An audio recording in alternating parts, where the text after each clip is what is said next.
ang pagpapala ay dadaloy sa iyong pamilya. Amen.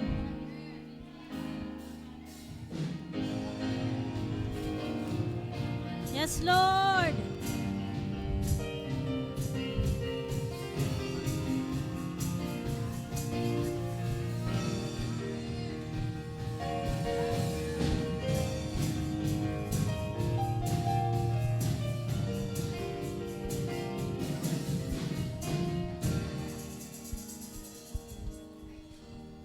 Sige po, bago po tayo mag-umpisa, basahin po natin ang ating Biblia sa Efeso chapter 2, verse 4 to 10. Sige po, itaas po natin ang ating kamay. Subalit, napakasagana ng habag ng Diyos at napakadakila ng pag-ibig niya sa atin. Amen. Verse 5 po. Tayo'y binuhay niyang kasama ni Kristo noong tayo'y mga patay pa dahil sa ating pagsuway. Naligtas nga kayo dahil sa kanyang kagandahang loob. Amen. Dahil sa ating pakikipag-isa kay Kristo Jesus, tayo'y muling binuhay na kasama niya upang mamunong kasama niya sa kalangitan. Amen. Ginawa niya ito upang sa darating na mga panahon ay maipakita niya ang di masukat na kasaganahan ng kanyang kagandahang loob sa pag-ibig niya sa atin sa pamamagitan ni Kristo Jesus. Verse 8 po, sapagkat dahil sa kagandahang loob ng Diyos, kayo ay naligtas sa pamamagitan ng pananampalataya at ang kaligtasang ito'y kaloob ng Diyos at hindi sa pamamagitan ng inyong sarili. Amen. Hindi ito bunga ng inyong mga gawa, kaya't walang dapat ipagmalaki ang sinuman. Sapagkat tayo'y nilalang ng Diyos, nilikha sa pamamagitan ni Kristo Jesus, upang iukol natin ang ating buhay sa paggawa ng mabuti. Iyan ang layuning pinili ng Diyos para sa atin noong una paman. Hallelujah! Amen! Tunay nga Panginoon, na yung mga salita mo, Lord God, ay hindi ito nagbabago kahit kailan, Panginoon. Salamat sa habag mo, sa biyaya mo, sa pagpapala na patuloy po naming nararanasan, Panginoon. Salamat, Lord, dahil sa kagandahang loob mo, Lord God, ay nandito kami, Panginoon, upang magpuri, magpasalamat dahil sa iyong kabutihan mo sa buhay po ng bawat isa sa amin. Salamat, Lord, na ikaw ang Diyos na buhay na sinasamba ng bawat isa sa amin, Panginoon. Salamat, Lord, dahil nandito kami upang magpuri, magpasalamat dahil sa iyong biyaya mo, Panginoon. Salamat dahil sa krus ng Kalbaryo, kayo, Panginoon, ay namatay, pinako dahil sa aming mga kasalanan. Kaya, Lord, salamat sa iyong biyaya mo. Salamat, Panginoon, na ang pag-ibig namin, Panginoon, sa aming kapwa ay hindi ito, Panginoon, mawawala. Bagkus, Lord, patuloy kaming mamahalin ang bawat kapwa po namin, Panginoon. Hallelujah. Salamat, Panginoon. Salamat na dadaloy ang presensya mo, Lord God, sa gabing ito. Dadaloy ang kagalingan, kagalakan, pag-asa sa buhay. Hallelujah! Dahil, Lord, mabuti ka, Panginoon, sa buhay ng bawat isa sa amin. Bagamat, Lord, kami minsan ay nagkakamali. Pero, Lord, salamat dahil sa iyong biyaya mo. Kaya, Panginoon, nagagawa po namin ang nararapat, Lord God. Salamat na saan man kami, Panginoon, pumunta ang iyong presensya mo ay nandito, Panginoon, sa aming mga puso at isip, Lord God. Salamat, Panginoon. Salamat. Sa iyo ang lahat ng papuri, parangal, pagluwalhati, Panginoon, pagsamba at pasasalamat. Ang lahat ay magsabi ng Amen! Hallelujah!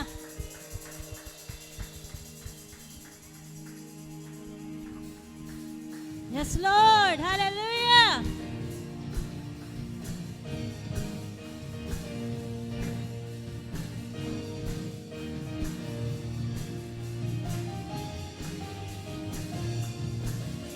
Ngayon ang araw na kami magsasaya, pagkat Ikaw, O Diyos, aming mararanasan.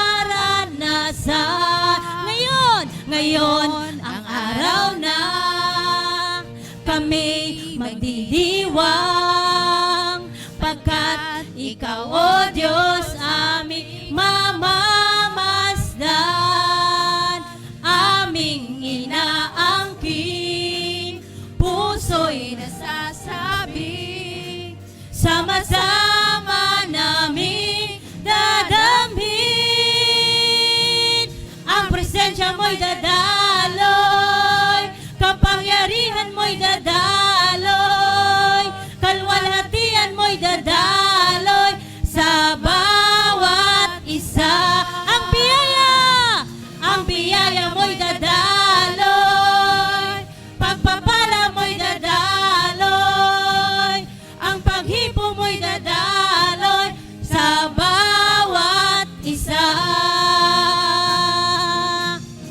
Ngayon ang araw na, yes Lord, kami magsasaya, pagkat Ikaw, O Diyos, aming mararanasan. Ngayon ang araw na kami magdidiwang, pagkat Ikaw, O Diyos, aming mamamasdan, aming inaangkin, puso'y nasasabik, sama-sama naming dadamhin. Ang presensya mo'y dadaloy, kapangyarihan mo'y dadaloy, kalwalhatian mo'y dadaloy sa bawat isa. Kagalingan ay dadaloy, kagalakan ay dadaloy, kalayaan ay dadaloy sa bawat isa. Aming inaangkin, puso'y nasasabik, sama-sama naming dadamhin. Aming inaangkin, puso'y nasasabik, sama-sama naming dadamhin. Ang presensya mo'y dadaloy, kapangyarihan mo'y dadaloy, kalwalhatian mo'y dadaloy sa bawat isa. Ang biyaya mo'y dadaloy, pagpapala mo'y dadaloy, ang paghipo mo'y dadaloy sa bawat isa. Kagalingan ay dadaloy, kagalakan ay dadaloy, kalayaan ay dadaloy sa bawat isa. Ang biyaya mo'y dadaloy, pagpapala mo'y dadaloy, ang paghipo mo'y dadaloy sa bawat isa. Dadaloy sa bawat isa. Dadaloy sa bawat isa. Dadaloy sa bawat isa. Hallelujah! Hallelujah! Yes, Lord. Tunay nga, Panginoon, na ang kagalakan ay sa iyo lamang, Panginoon, namin matatagpuan. Amen. Ano mang meron kami dito, Panginoon, sa mundong ito, ay dahil, Lord, sa iyong biyaya mo, sa iyong kagandahang loob mo, Panginoon. Ano mang meron kami, Lord God, ay patuloy kami magpapakumbaba sa iyo. Patuloy kaming susunod sa iyong mga utos. Na kahit minsan, Lord, mahirap, pero Lord, salamat. Dahil sa iyong biyaya mo, patuloy po naming nararanasan ay iyong kabutihan mo. Hallelujah. Dahil sa iyong habag mo, Lord God, patuloy po naming nararanasan ang iyong presensya mo. Hallelujah. We worship you, Lord. Oh, hallelujah. Your grace is enough. Oh, Jesus.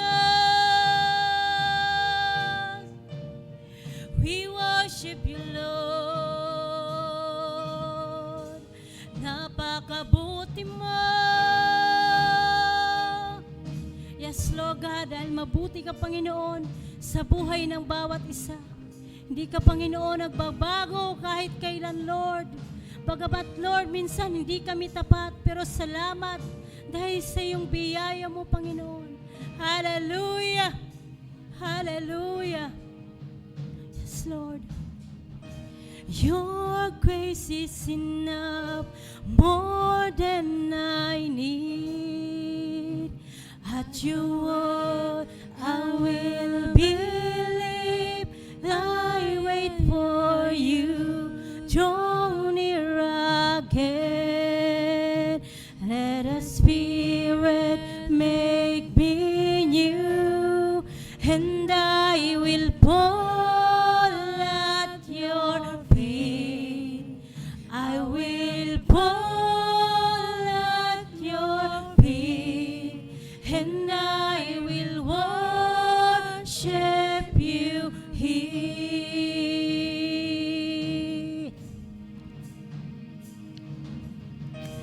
Your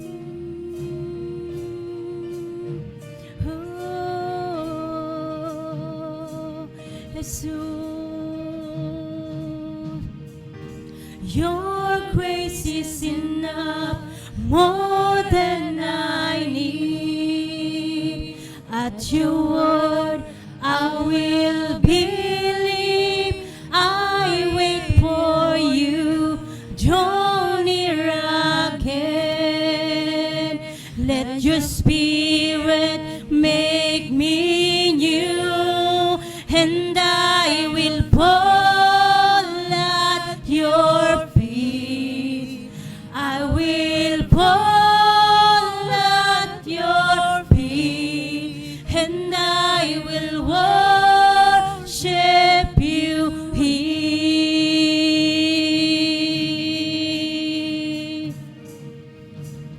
Jesus. Hallelujah.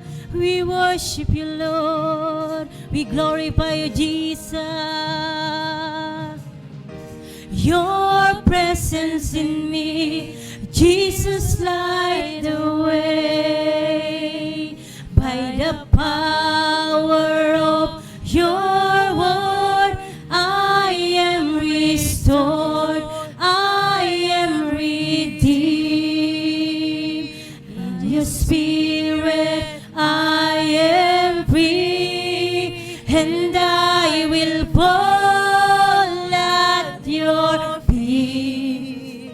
I will fall at your feet, and I will worship you here. Yes, Lord, hallelujah. Oh, Jesus, we worship you, Lord, we worship you, Jesus.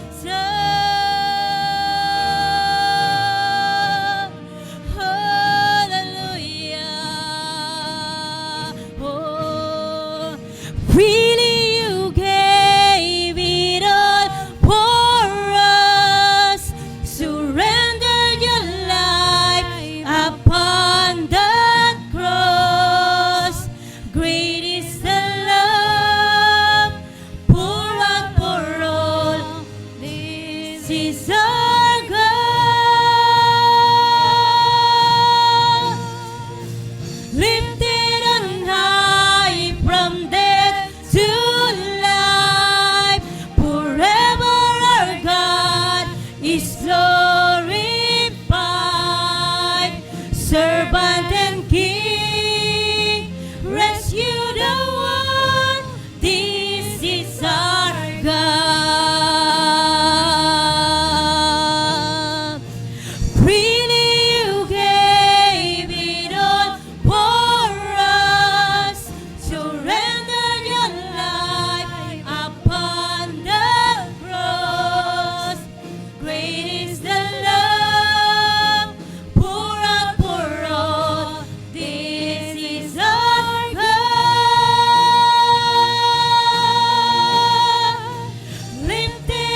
is our God.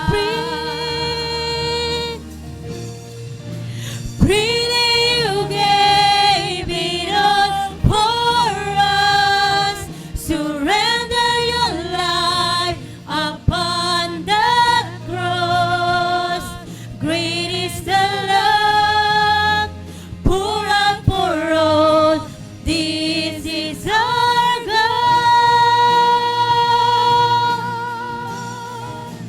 Lifted on high from death to life.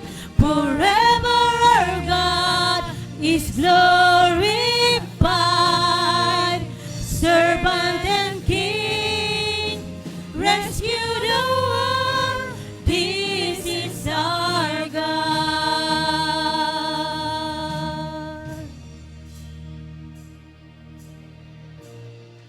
And I will fall at your feet.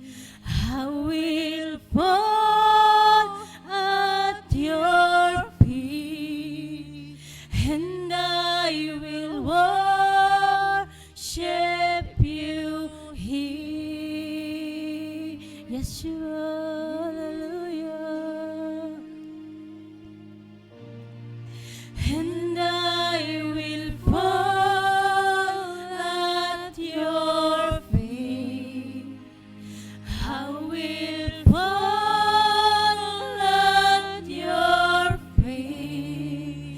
And I will worship you here.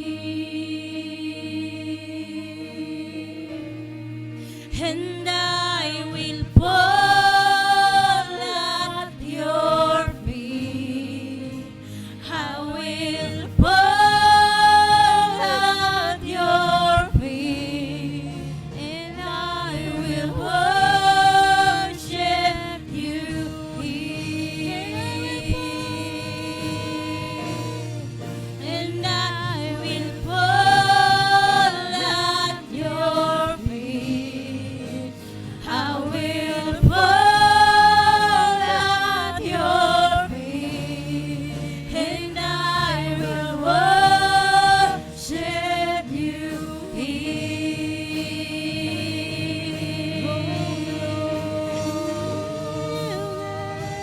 It all for us.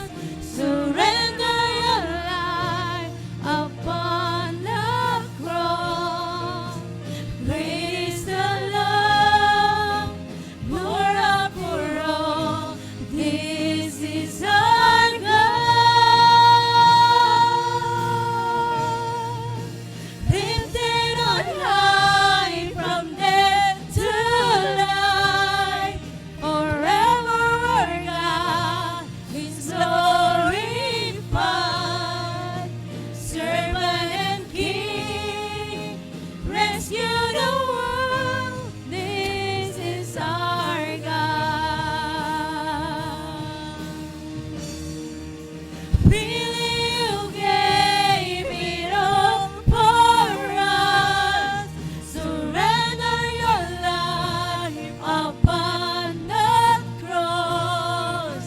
Great is the love pour out for all. This is our God. Lifted on high from death to life. Forever our God is glorified. Servant and King, rescue the world. This is our God. Freely you gave it all for us. Surrender your life upon the cross. Great is the love poured out for all. This is our God. Lifted on high from death to life. Forever our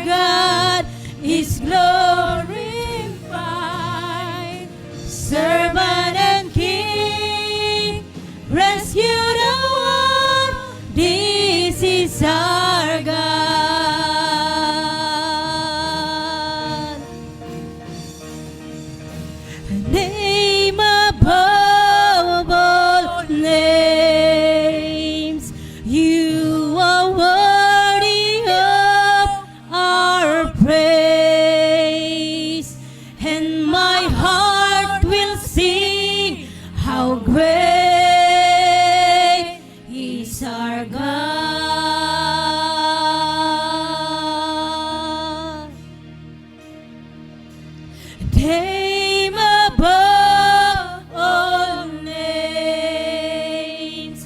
You are worthy of our praise, and my heart will sing how great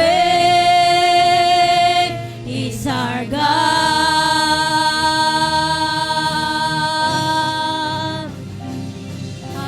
Name above all names, you are worthy of our praise, and my heart will sing how great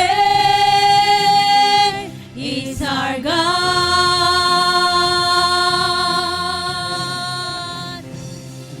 You're the name above all names.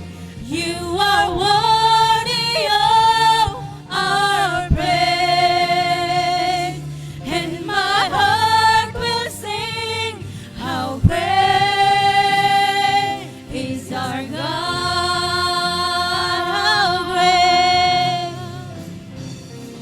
How great is our God. Sing with me, how great is our God. And all will see how great is our God.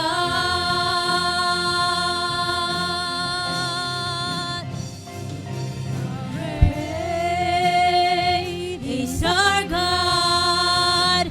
Sing with me, how great is our God. And all will see how great is our God. And all will see how great is our God. And all will see how great is our God. Yes, Lord. Hallelujah. We worship you, Lord. Hallelujah. We worship you. Hallelujah. We glorify you, Jesus. We magnify you. Hallelujah. Yes, Lord.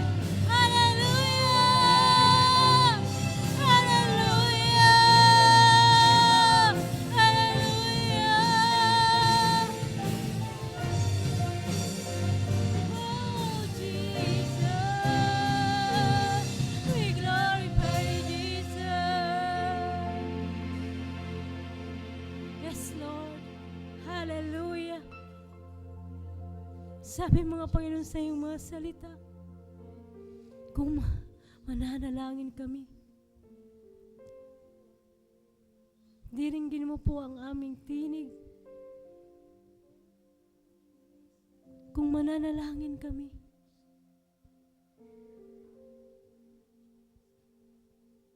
ipapahayag mo ang magandang balita sa buhay ng bawat isa. Kaya Lord, salamat na ang bawat panalangin namin, Panginoon, ngayong gabi ito, Lord God, ay patuloy mong papakinggan. Marami pong salamat. Marami pong salamat. Dahil Lord, napakabuti mo sa buhay ng bawat isa.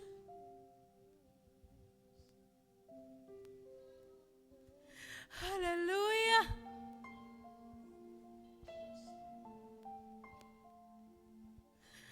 Hallelujah! Yes, oh God! Hallelujah!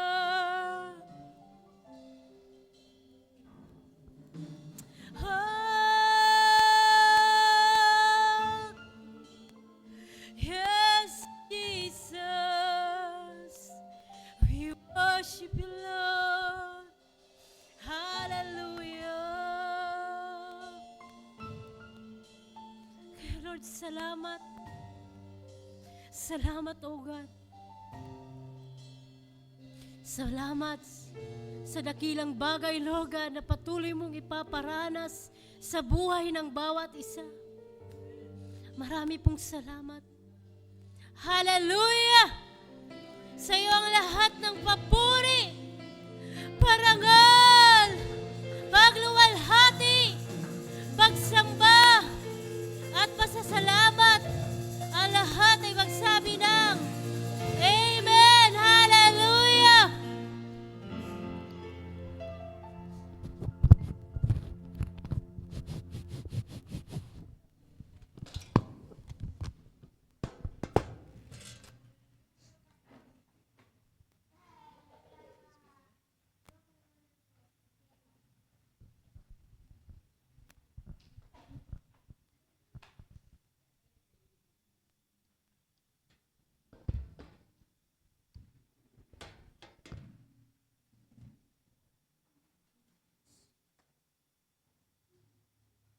Hello po, magandang gabi po sa bawat isa. Hallelujah.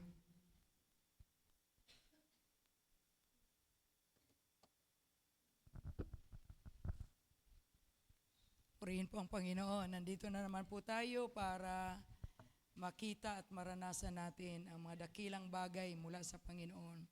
Dahil ang sinasabi niya sa kanyang mga salita sa Jeremiah 33:3, Call unto me, tumawag kayo sa akin, at kayo'y aking diringgin. At ipapakita ko sa inyo mga dakilang bagay na hindi nyo pa nalalaman. So, what an opportunity for us na makita yung mga dakilang bagay dahil sa ating pananalangin sa ating Diyos na buhay. Praise the Lord. Buksan po natin ang ating Biblia sa Genesis chapter 39, verse 11 to 22.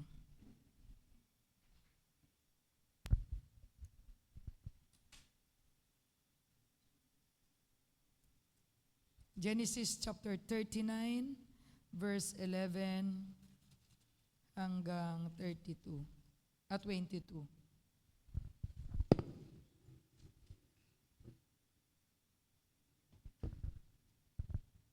Okay, pwede po nating basahin sabay-sabay.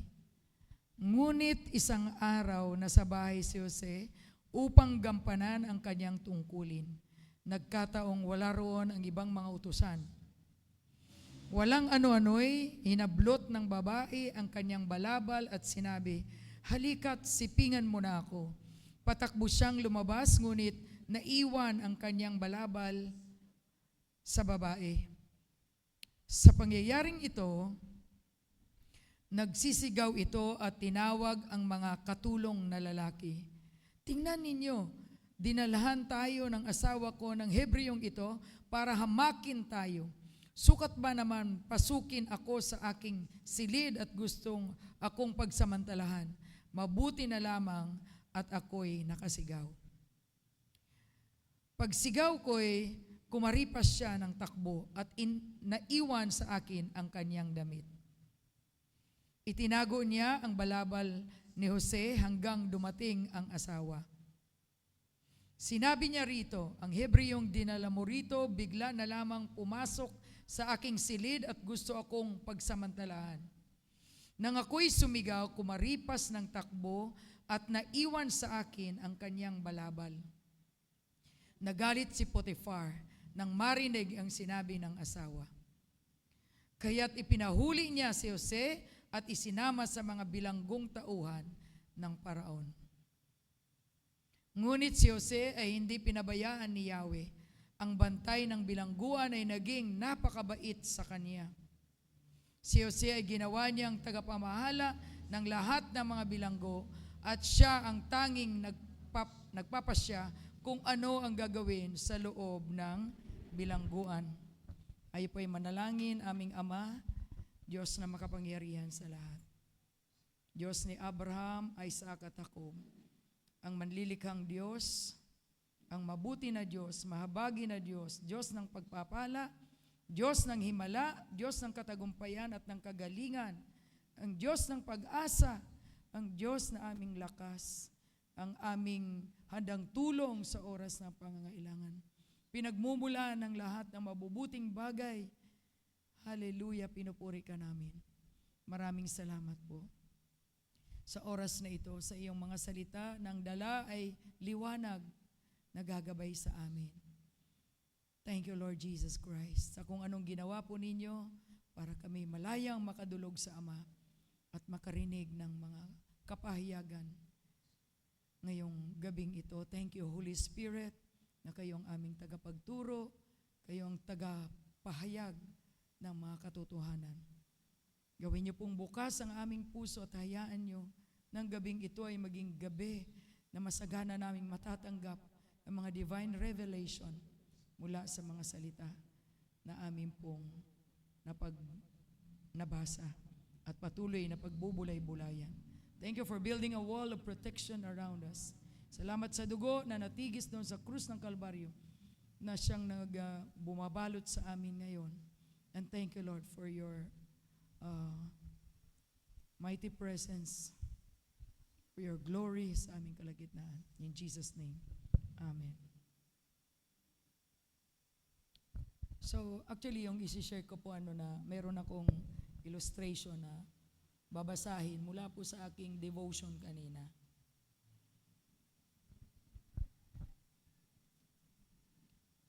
Ang ating pong key verse ay nasa verse 20 hanggang 21. Sabi dito, ngunit si Jose ay hindi pinabayaan ni Yahweh. Ang bantay ng bilangguan ay naging napakabait sa kanya. Si Jose ay ginawa niyang tagapamahala ng lahat ng mga bilanggo at siya ang tanging nagpapasya kung ano ang gagawin sa loob ng bilangguan.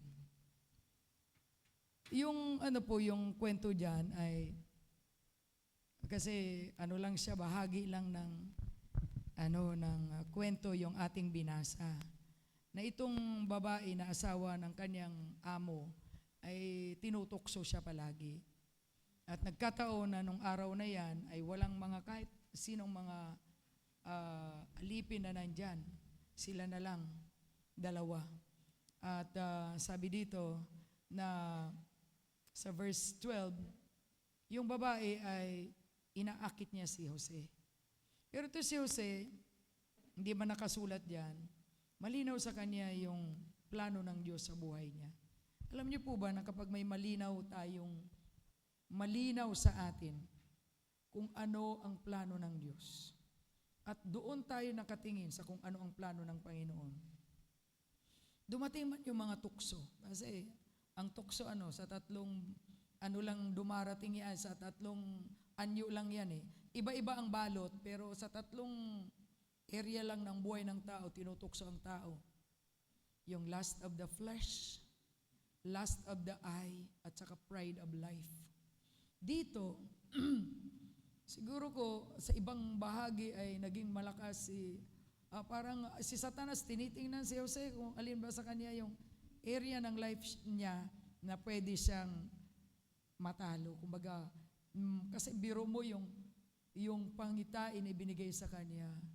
Alam niyo, pag mayroong pangitain binigay sa atin ng Diyos, hindi yan lang para sa atin. Para yan sa maraming mga tao, sa kaliligtas ng maraming mga tao. So ang enemy, galit na galit siya.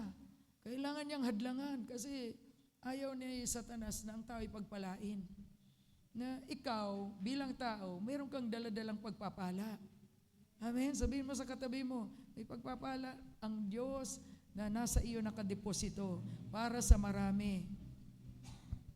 Kaya si Satanas ay nandyan siya, nagbabantay. Di ba? Gagawa siya ng paraan para yung layunin ng Diyos sa buhay natin ay hindi maganap. Si Jose ang pinakita sa kanya, nung 17 years old lang siya, ay darating ang araw na siya'y gagawing tagapanguna.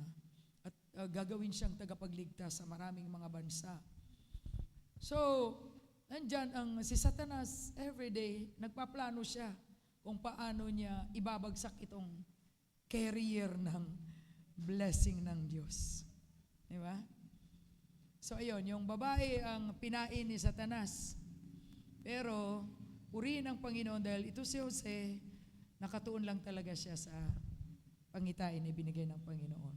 So nung dumating ang tukso ay ayon doon sa ating nabasa, tumakbo siya. Pero nabaliktad yung pangyayari. Sa kanyang pagtatapat sa kanyang amo at higit sa lahat sa Diyos na kanyang pinaglilingkuran, ang nangyari ay siya ang nabaliktad at siya ang nakulong na wala naman siyang kasalanan. So, hindi rin siya binigyan ng pagkakataon para ipagtanggol niya ang kanyang sarili. Di ba? Pero ang lahat ng yan ay orchestrated na ni Lord. Di ba? Ang Diyos ay na gumagalaw sa atin, kaya may Romans 8:28 eh. Di ba? Ang lahat ng bagay ay gumagawa para sa ikabubuti ng lahat ng nagmamahal sa Kanya at tinawag ayon sa Kanyang panukala. So, si Jose, siyempre, blanco sa kanya yan eh. Hindi naman niya kita na yung kulungan pala ay yan na yung isang hakbang na lang patungo na sa kaganapan ng ipinakita ng Panginoon. Ang kulungan pala ay daan para mangyari ang layunin ng Panginoon. So, dito, makikita natin na siguro ko masaya na siya doon sa bahay ni Potiphar. Kasi pinamahala na siya. Di ba? At sa simula, napakalungkot ng kanyang buhay doon. Dahil mula sa ang kanyang tatay nahiwalay sa kanya, ang mga kapatid niya ang nagkanulo, nagbenta sa kanya. Bakit siya napunta sa isang lugar na wala siyang ibang masasandalan? Pero alam niyo po ba na yung mga pangyayaring yan ay pagpapala para sa kanya? Kasi doon sa lugar na yan na wala siyang inaasahan, sa isang malungkot na lugar na wala siyang kakilala, doon wala siyang ibang puntahan kundi ang Diyos. Sabi ng Bible, and the Lord was with Joseph. Kaya naging maayos ang kanyang trabaho doon sa bahay ni Potiphar. Pero siguro ko, yung mga dapat ma-develop doon sa bahay ni Potiphar, bilang paghahanda sa kanya, sa kung ano ang gagawin ng Diyos sa future, natapos na. Kumbaga, hanggang dito ka lang. Kaya walang pagsubok na mananatili ka. Di ba? Si Lord nang nagtakda niya ng oras kailan matatapos yung panahon mo dyan. At minsan pakiramdam mo, Lord, may katapusan ba ito? Parang tagal na nito ah. Nagbibilang ka ng taon. Pero bago ka pa isilang, sabi, Ecclesiastes, ang Diyos, itinakda na niya ang panahon ng bawat pangyayari sa buhay natin. When the time is right, the Lord will make it happen. So yung itinakda ng Panginoon, sige, alisin na kita dyan. Hindi man parang hindi siya maganda yung pamamaraan, kailangan. Parang naalala ko yung kwento kay Jehu. At yan ay isinare ko, di ko alam kung na-share ko na yan dito.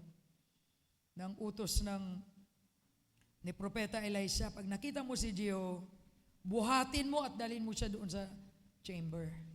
Sa ibang translation, sa loob ng silid. Doon mo siya buhusan ng langis at doon din ibinigay yung mandate.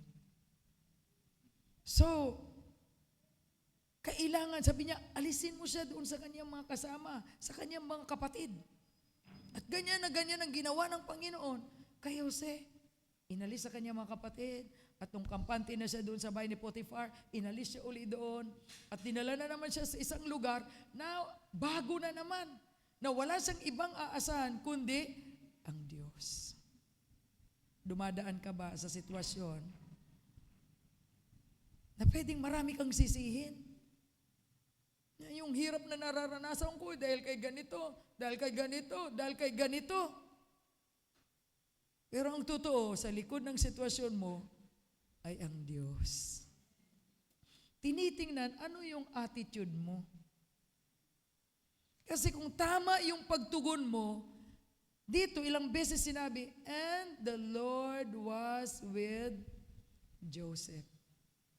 4 times yata, kung hindi ako nagkakamali, doon sa buong chapter ng 39. Ang ganda lang kung may mga pagsubok tayong pinagdadaanan, mga hindi natin naiintindihan, malulungkot na karanasan, wala tayong maasahan sa kapaligid natin, kundi mapipilitan tayong umasa sa Diyos, na yan naman ang gusto ng Diyos, na ituon natin ang ating paningin sa Kanya natin ilagay ang ating pag-asa. Napakaganda lang kung ang ating pagtugon ay tama ayon sa nais ng Panginoon. Kasi sa lahat ng mahihirap na sitwasyon, ayaw natin na sitwasyon, masakit na sitwasyon, isa lang ang gusto ng Diyos, sa akin ka umasa, anak. Sa akin ka lang umasa, huwag kang aasa kahit kanino. Nahihirapan ka ba ngayon? At may nakikita ka mga tao na, hindi nila ako nakikita, hindi nila ako napapansin, dapat ganito, ganyan. Alam niyo po, bago ako umalis, hindi ko alam kung nabanggit ko na ito. Nung natanggap ko sa Panginoon yung word niya papunta sa mission, merong isang tao na sa isip ko. Sabi ko, gusto ko siyang i-message na baka gusto niyang makabahagi sa mission. Alam ko na kapag nag-message ako sa kanya, hindi siya magpapahindi. Sigurado magbibigay siya. Pero ang tanong ko sa sarili ko, kalooban ba ng Diyos? Na humingi ako ng tulong sa Kanya. Ito bang nasa isip ko, yung nararamdaman ko, galing ba ito sa Diyos? Kasi pwede itong makasira sa gustong gawin ng Panginoon. Kung ako ay hahakbang ng ayon sa aking kagustuhan. So purihin ang Panginoon dahil sa Kanyang biyaya, hindi ko nagawa kung ano yung pumasok sa isip ko. Pumunta ako ng mission.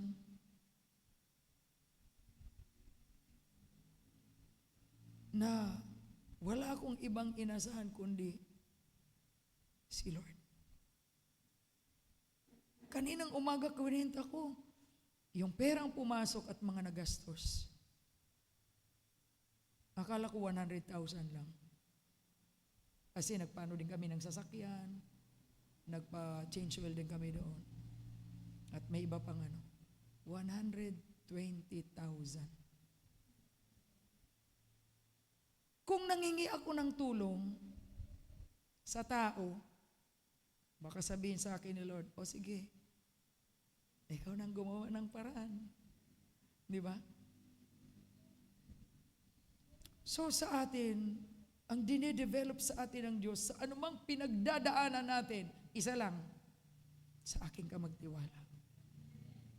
Kapag natutunan natin yan, yung malalaking bagay na gustong ipagawa ng Diyos sa iyo, hindi ka mag-aalinlangan sa Kanya.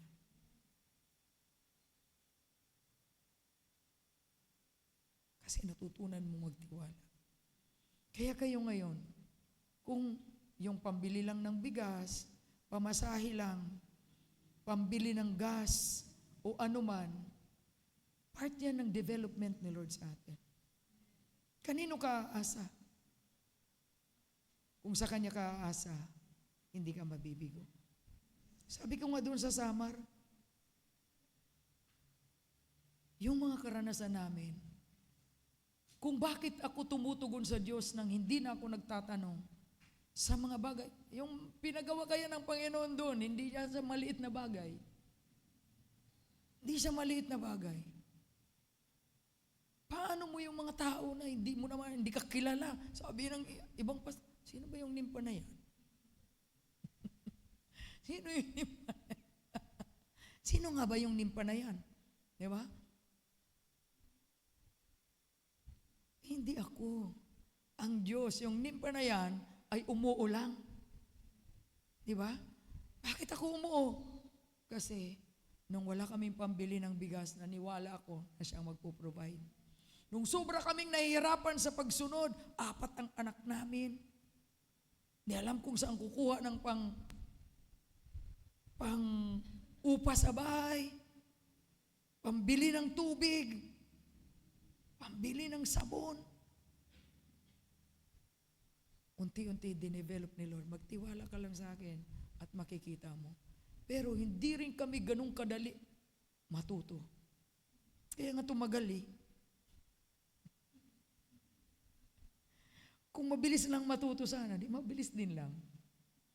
Pero naiintindihan ko ngayon yung medyo mabagal din matuto. Katulad ko. Dahil nagtiyaga si Lord sa akin, ng taon din ang binilang bago ko matutunan. Pero nung nakuha ko naman, praise the Lord. Amen. Yung mga bagay na sa tingin mo mahirap gawin yan, hindi ka na nagtatanong kasi kita mo na, nakilala mo ang Diyos noong mga panahon na dinidevelop ka. So yung mga lonely, mga nakakalungkot na karanasan, tulad ng naranasan ni Jose, diba? Nandoon ka sa isang lugar na unknown sa iyo yan. Hindi ka sanay. Wala kang kakilala. Wala kang pwedeng asahan. Tumingin ka sa Diyos. Amen. Tumingin ka sa Diyos. Kaya purihin ang Panginoon. Ang word ni Lord ay totoo. Call unto me, and I will answer you, and show you great and mighty things, which you do not know yet. Hindi niya sinabi, tawagin mo si ganito pag may kailangan ka. Di ba?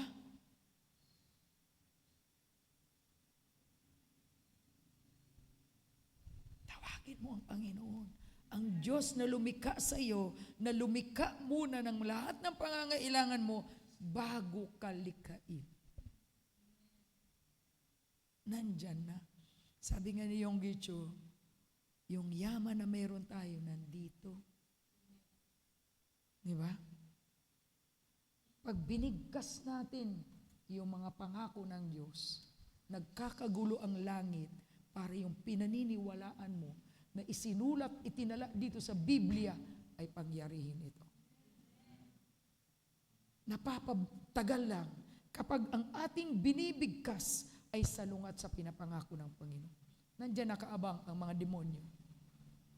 Para pangyarihin kung ano ang sinasabi mo na salungat sa sinasabi ng salita ng Diyos. Pero kung sa panalangin mo, nire-recite mo yung mga pangako ng Panginoon, then, ang langit mo bubuksan. Ang mga anghel ay nagkakagulo para pangyarihin kung ano ang sinabi ng salita ng Panginoon. Di ko nakakalimutan, di ko man matandaan kung saan yan, bahagi ng Biblia, ang sinabi ng Panginoon na minamasdan ko ang aking mga salita. Jeremiah chapter 1. Pakibuksan, Jeremiah chapter 1, ano? At tinitiyak ko na ito'y magaganap. Tinitiyak ko na ito'y magaganap. Sabi ng Panginoon kaya sa prayer natin, huwag negative ang prayer natin. Diba? Lord, salamat po. Sinabi niyo sa iyong mga salita na isusupply niyo po ang aking mga pangailangan. You are my, kaya ang Psalms 23, lagi kong nire-recite yan. Pag natutunan niyo yan, kung hindi niyo pa memorize, basahin niyo palagi. Kasi nandun yung yaman. Nasa Bible. Sabi ng Panginoon sa Joshua 1:8, do not let this word, this book of the law shall not depart from your mouth. But you shall meditate on it day and night, so that you may be careful to do according to all that is written in it. For then you will make your way prosperous. And then you will have success. Kung saan-saan ginahanap ng tao ang prosperity and success, nandyan pala eh. Pero kinatatamaran ng marami at wala yan dito. Amen? Lahat tayo, sinasaliksik natin ito kasi nandito talaga. Amen? So, ngayong gabing ito ay mananalangin tayo. Manalangin tayo na punong-puno ng pananampalataya. Di ba? Kung yung mga ordinaryong tao tulad natin, makakalapit tayo sa gobyerno, kung may hingin tayong tulong, according lang sa batas. So, sa paglapit natin sa trono ng Diyos, kung ano ang sinasabi ng salita ng Panginoon, yan ang i-claim natin. At makikita natin mga dakilang bagay na hindi pa natin nakita ang magaganap sa atin. Amen? Nagtagumpay si Jose, narating niya yung pangarap na yung design ni Lord sa kanya na maging tagapagligtas sa maraming mga bansa sa panahon ng kagutuman dahil sinamahan siya ng Diyos. Sa mga lonely place, hindi siya naghanap ng kaaliwan sa asawa ni Potiphar o kanino man. Ang kaaliwan niya ay sa presensya ng Panginoon. Purihin ang Diyos. Ano man yung ating pinagdadaanan, gawin natin si Lord na siyang pag-asa natin. Siya yung katugunan sa ating mga panalangin. So, purihin ang Panginoon. Hiling ko yung ating worship team. Manalangin tayo. Ama, salamat po sa iyong mga salita na meron kaming guide sa kung anong pinagdadaanan namin.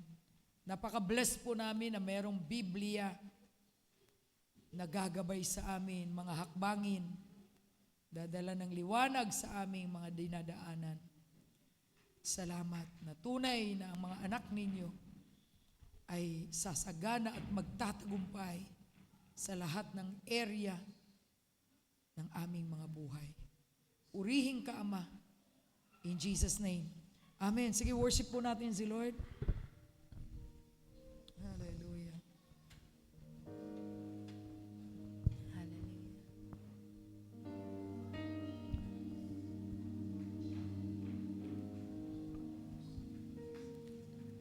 Saan manggagaling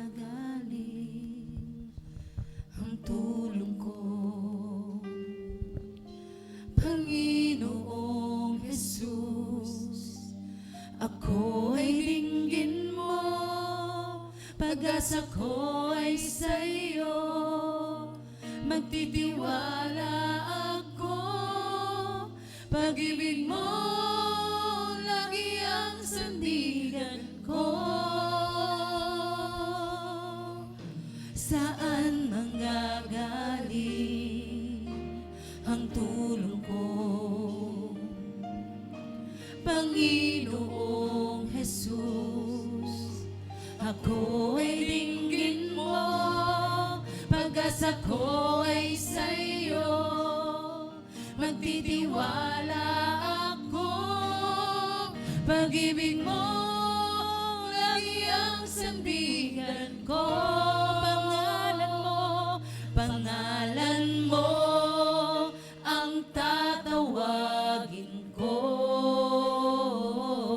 Jesus, ikaw ang kalakasan ko. Pinuno ng iyong pag-ibig, sa'yo'y mananalig. Tapat ka, Jesus, sa buhay ko.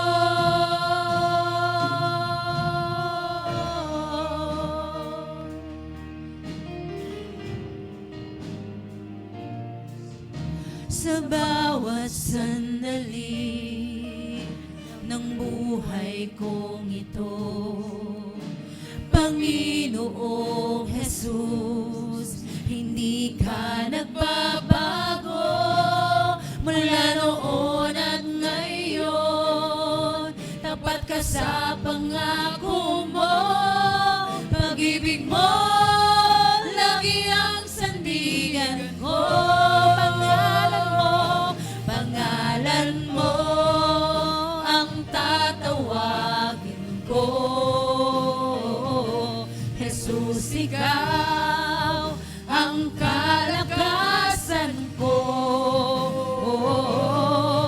Pinuno ng iyong pag-ibig, sa'yo'y mananalig. Tapat ka, Jesus, sa buhay ko. Pangalan mo ang tatawagin ko. Jesus, ikaw ang kalakasan ko. Pinuno ng iyong pag-ibig, sa'yo'y mananalig. Tapat ka, Jesus, sa buhay ko. Jesus, ikaw ang liwanag. Panginoon, hatid mo'y pag-asa sa lahat ng tumatawag. Jesus, ikaw ang tagapagligtas. Jesus, ikaw ang liwanag. Panginoon, hatid mo'y pag-asa sa lahat ng tumatawag. Jesus, ikaw ang tagapagligtas.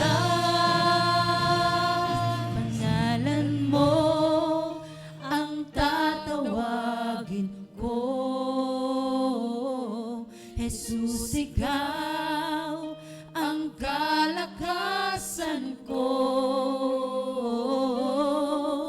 Pinuno ng iyong pag-ibig, sa'yo'y mananalig. Tapat ka, Jesus, sa buhay ko.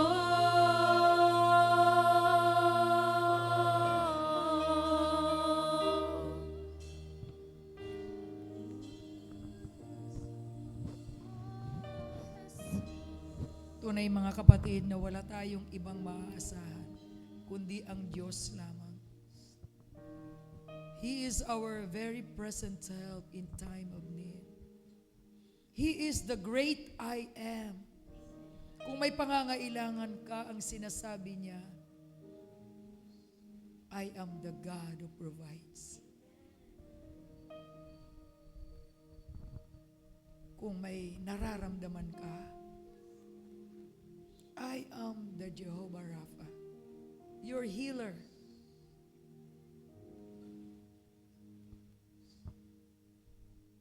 Kung lumalakad ka sa madilim na dako ng buhay, sinasabi ng Panginoon, I am the light of the world.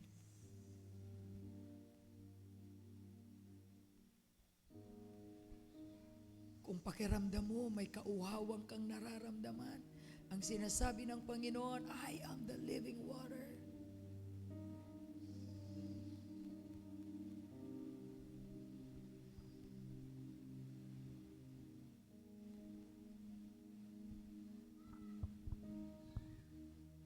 Kung anong need mo, siya yun. Kung ano ang kailangan ko, siya yun. Kung ano ang kailangan ng pamilya mo, siya ang kasagutan. Hindi tao. Katunayan, sinabi niya sa kanyang mga salita na sa ilalim ng sumpa ang mga taong umaasa sa kanyang kapwa. Ang mga Israelita na laging nakatingin sa Ehipto ay hindi nakarating sa Promised Land. Gustong bumalik doon Sa tingin nila may kasaganaan. Hindi nila nakikita na yung gustong pagdalhan sa kanila ng Diyos ay flowing with milk and honey. Nandoon yung abundance. Kaya lang, merong wilderness. Para sa pagdaan mo ng kahirapan, hindi ka maging mayabang. Inaalis ni Lord yung pride sa atin. Tinuturuan niya tayong magpakumbaba sa kanyang harapan. Bakit dumadaan tayo sa iba't ibang mga pagsubok?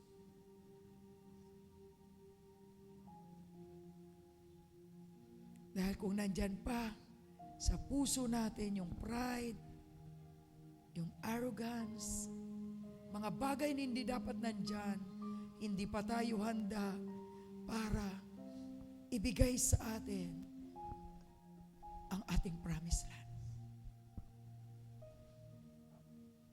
Kung paano si Jose, prinoseso siya, bago maganap yung ipinakita ng Diyos, para ma-handle niya yung overwhelming blessings and wisdom na ibibigay sa kanya ng Panginoon, na hindi siya magmamalaki sa sarili niya, kundi kikilalanin niya yung Diyos niya na pinagkatiwalaan niya sa panahon ng kalungkutan, rejection, mahihirap na sitwasyon. Pag dinala na siya ng Panginoon doon sa kaganapan, ang masasabi niya, sa mga taong naging kasangkapan ng Diyos para marating yung lugar na yon, you meant it for evil, but God meant it for good. Blessed be the name of the Lord.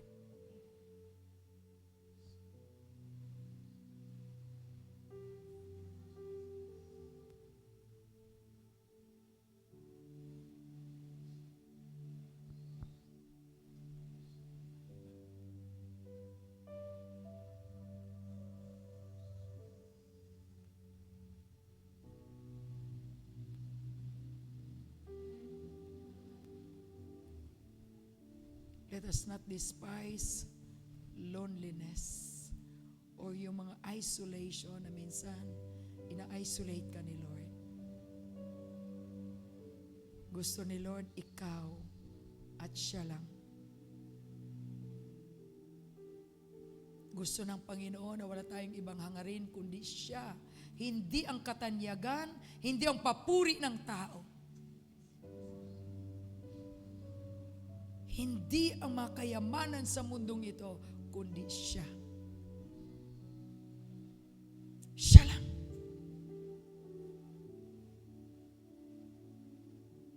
Gusto niya, wala siyang karibal sa puso mo.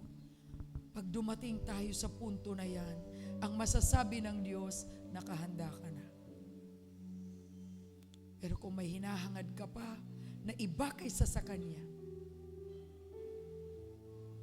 katanyagan, makilala, mga bagay sa mundong ito, mapapurihan ng tao, you are not ready yet.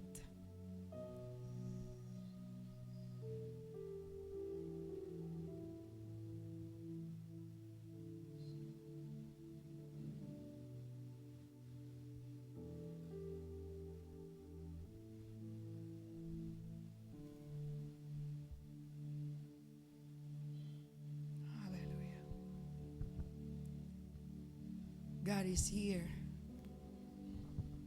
At nakatingin siya sa puso ng bawat isa sa atin.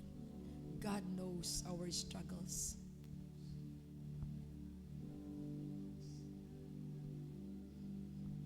And He wants us to be with Him. He wants na siya lang, ikaw at siya.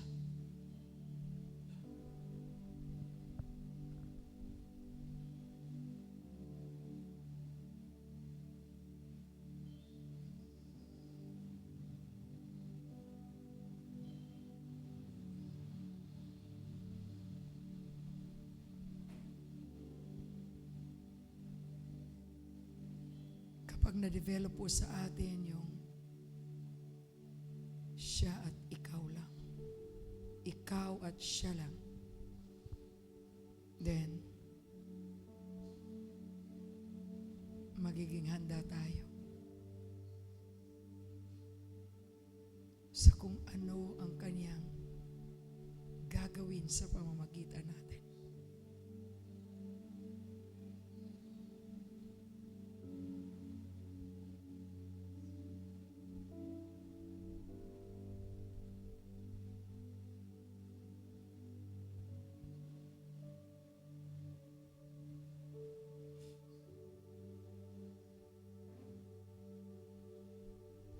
We bless you, our Heavenly Father.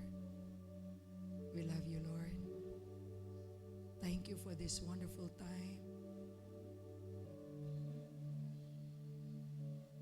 Thank you for being here, Lord. Being with us. Thank you for touching the hearts of your people. Mga naririto o nasa kanilang mga tahanan, nanonood ngayon. Thank you, Lord, that you are ministering to your people.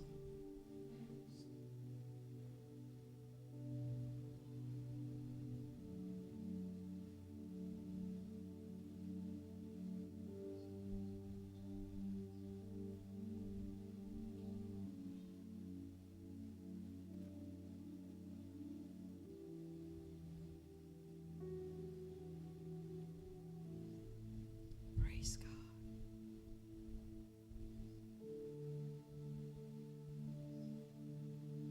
Hallelujah. Hallelujah. Hallelujah. Sino man yung may kalungkutan, sinasabi ng Panginoon, call unto me. Trust me, and I will show you great and mighty things which you do not know yet.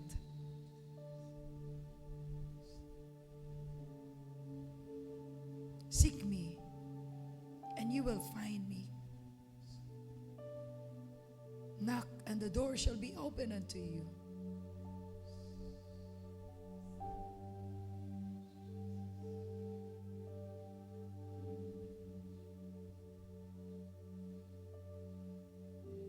Hallelujah.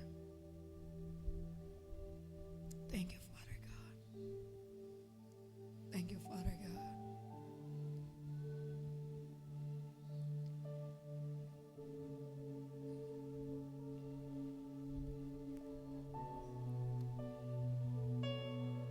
Hallelujah. Just continue to worship the Lord.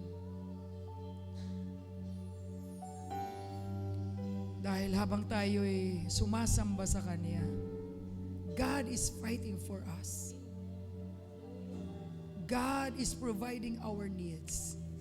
God is healing our sickness and diseases. God is giving us victory over our enemies. Hallelujah. Hallelujah. Kurabara shikerana. Kurabara shikerana. Kurabara shikerana.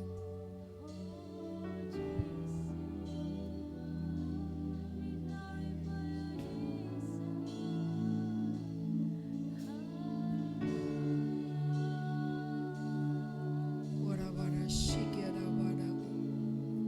Kurabara shikerana. Kurabara shikerana.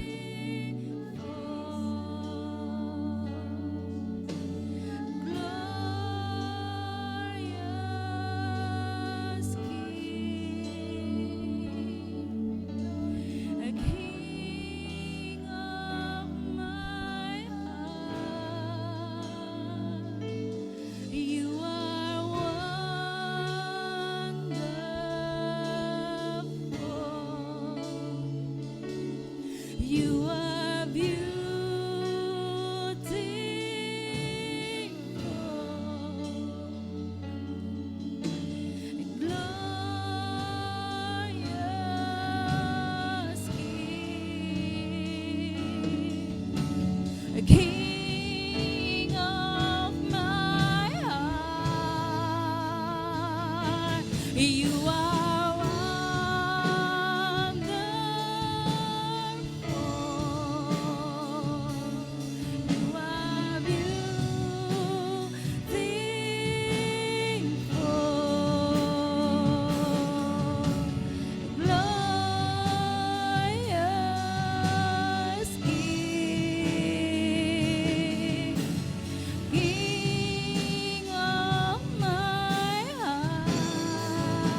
Kodabada shikada.